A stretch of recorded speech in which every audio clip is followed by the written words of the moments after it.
I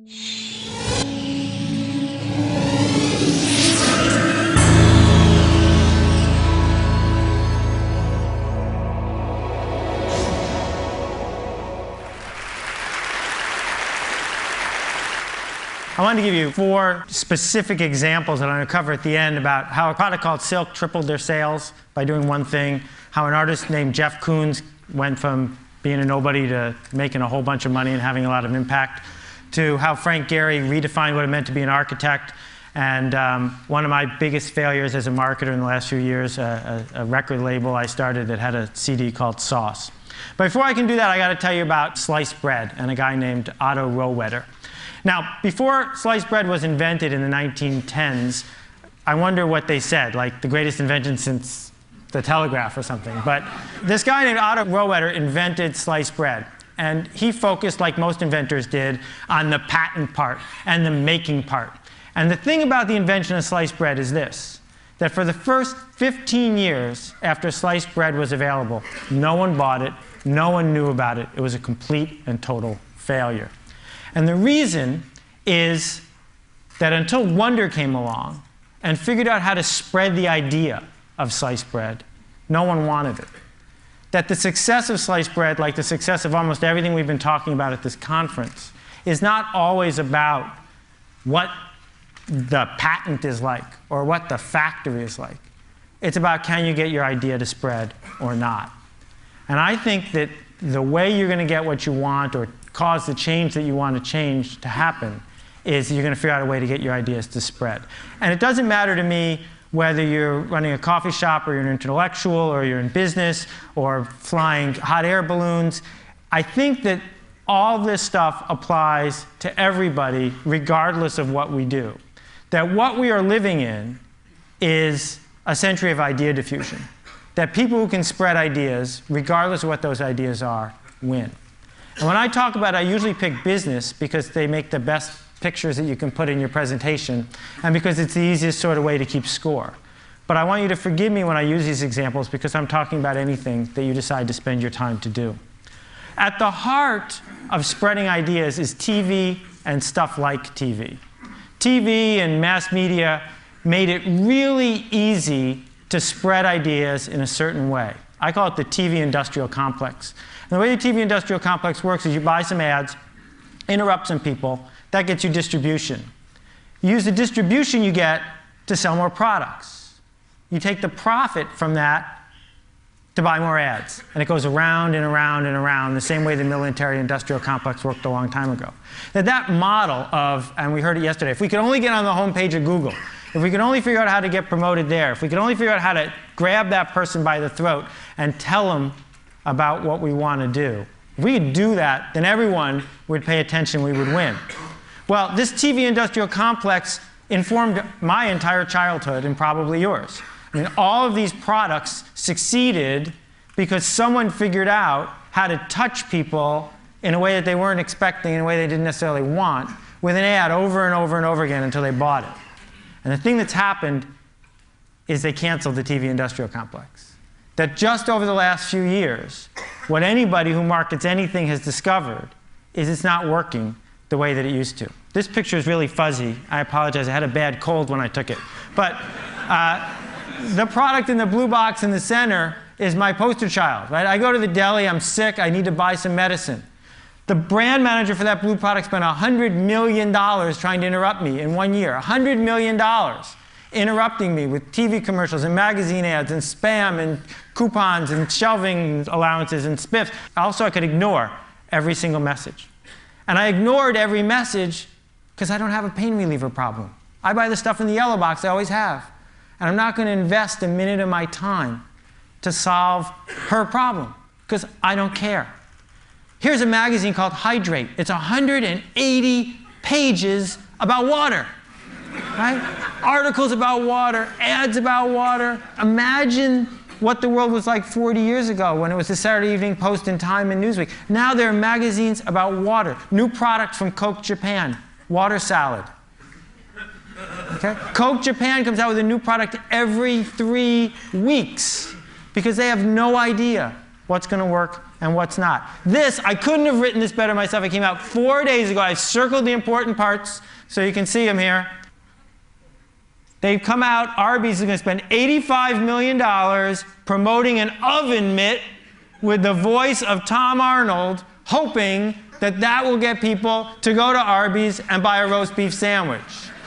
Now, I want you to try to imagine what could possibly be in an animated TV commercial featuring Tom Arnold that would get you to get in your car, drive across town, and buy a roast beef sandwich. You know, this is Copernicus. And he was right when he's talking to anyone who needs to hear your idea. The world revolves around me. Me, me, me, me, me, my favorite person, me. I don't want to get email from anybody. I want to get me-mail. So consumers, and I don't just mean people who buy stuff at the Safeway. I mean people at the Defense Department who might buy something, or people at, you know, the New Yorker who might print your article. Consumers don't care about you at all. They just don't care. Part of the reason is they got way more choices than they used to and way less time.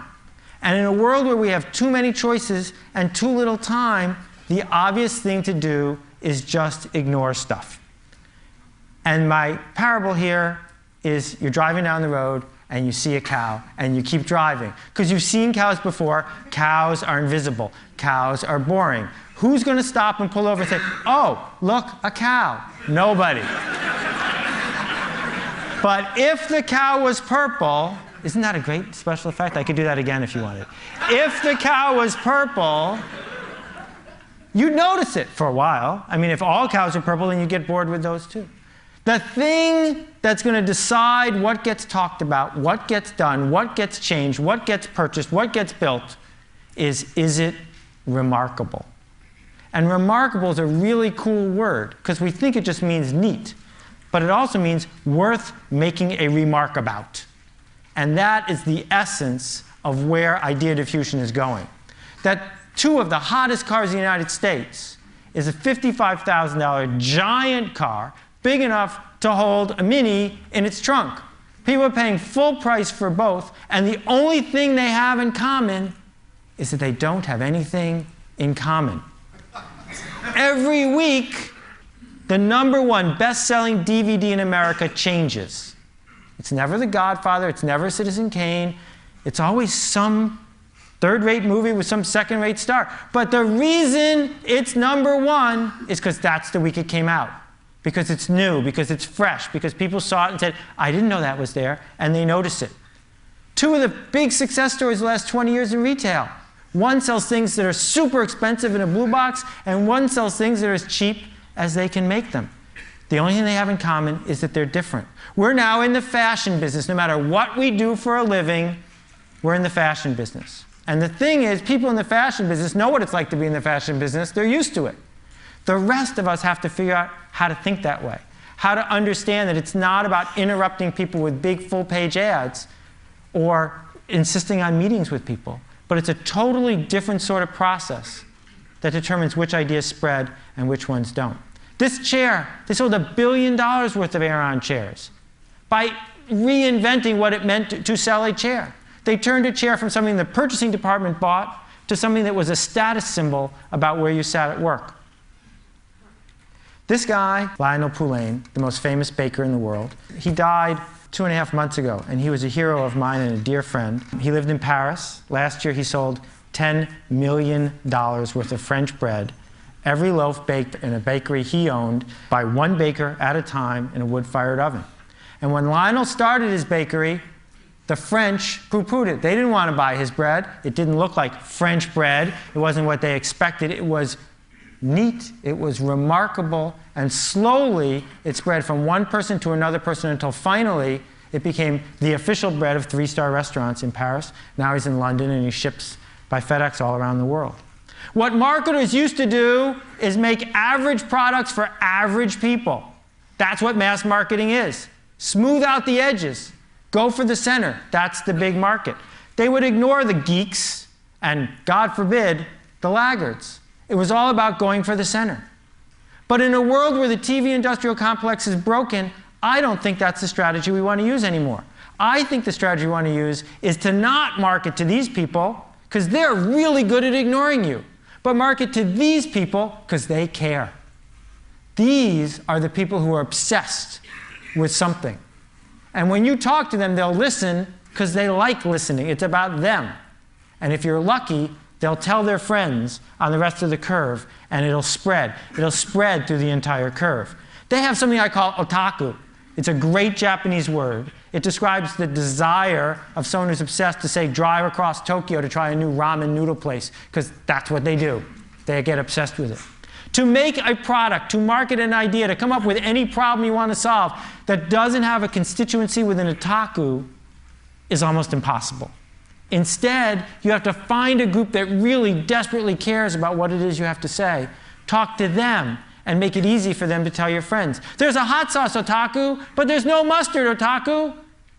That's why there's lots and lots and lots of kinds of hot sauces and not so many kinds of mustard. Not because it's hard to make interesting mustard. You can make interesting mustard. But people don't because no one's obsessed with it, and thus no one tells their friends. Krispy Kreme has figured this whole thing out. Krispy Kreme has a strategy. And what they do is they enter a city, they talk to the people with the otaku, and then they spread through the city to the people who have just crossed the street. This yo-yo right here costs $112, but it sleeps for 12 minutes. Not everybody wants it, but they don't care. They want to talk to the people who do, and maybe it'll spread. These guys make the loudest car stereo in the world. It's as loud as a 747 jet. You can't get in. The car's got bulletproof glass on the windows because they'll blow out the windshield otherwise. But the fact remains that when someone wants to put a couple speakers in their car, if they've got the otaku or they've heard from someone who does, they go ahead and they pick this. It's really simple. You sell to people who are listening, and maybe, just maybe, those people tell their friends. So when Steve Jobs talks to 50,000 people at his keynote, right, who are all tuned in from 130 countries watching his 2-hour commercial, that's the only thing keeping his company in business, is that those 50,000 people care desperately enough to watch a 2-hour commercial and then tell their friends. Pearl Jam, 96 albums released in the last 2 years. Everyone made a profit. How? They only sell them on their website. Those people who buy them on their website have the otaku, and then they tell their friends, and it spreads, and it spreads. This hospital crib costs $10,000, 10 times the standard. But hospitals are buying it faster than any other model. Hard candy nail polish doesn't appeal to everybody, but to the people who love it, they talk about it like crazy. This paint can right here saved the Dutch Boy Paint Company, making them a fortune. Cost 35% more than regular paint because Dutch Boy made a can that people talk about because it's remarkable. They didn't just slap a new ad on the product. They changed what it meant to build a paint product. AmIHotOrNot.com. Every day, 250,000 people go to this site, run by 2 volunteers, and I can tell you they're hard graders. And they didn't get this way by advertising a lot. They got this way by being remarkable, sometimes a little too remarkable. And this picture frame has a cord going out the back, and you plug it into the wall. My father has this on his desk, and he sees his grandchildren every day, changing constantly. And every single person who walks into his office hears the whole story of how this thing ended up on his desk. And one person at a time, the idea spreads. These are not diamonds. Not really. They're made from cremains. After you get cremated, you can have yourself made into a gem. Oh, you like my ring? It's my grandmother.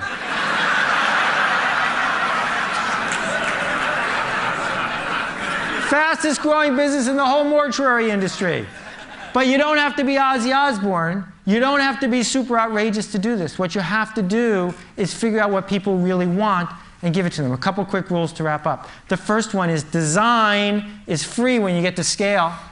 And the people who come up with stuff that's remarkable more often than not figure out how to put design to work for them.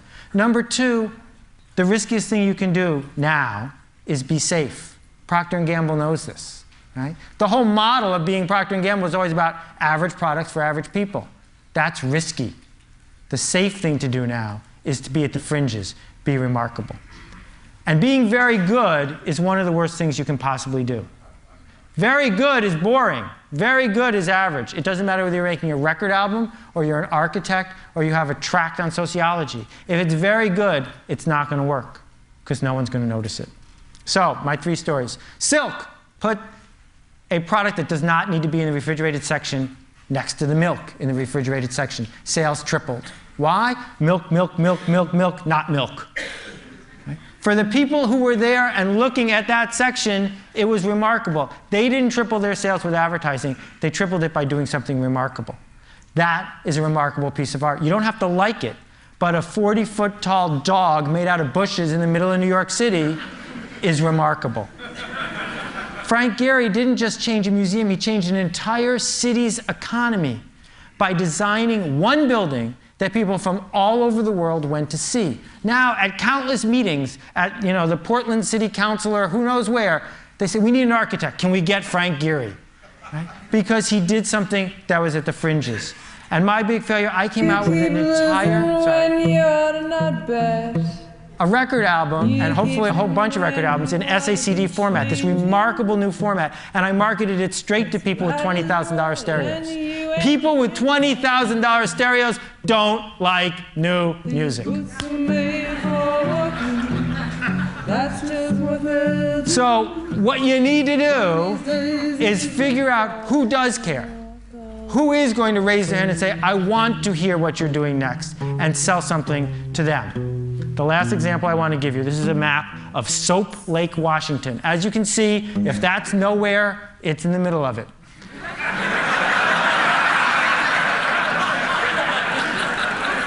But they do have a lake. And people used to come from miles around to swim in the lake. They don't anymore. So the founding fathers at Soap Lake said, we got some money to spend. What can we build here? And like most committees, they were going to build something pretty safe. And then an artist came to them. This is a true artist rendering. He wants to build a 55-foot tall lava lamp in the center of town. That's a purple cow. That's something worth noticing. I don't know about you, but if they build it, that's where I'm going to go. Thank you very much for your attention. I appreciate it.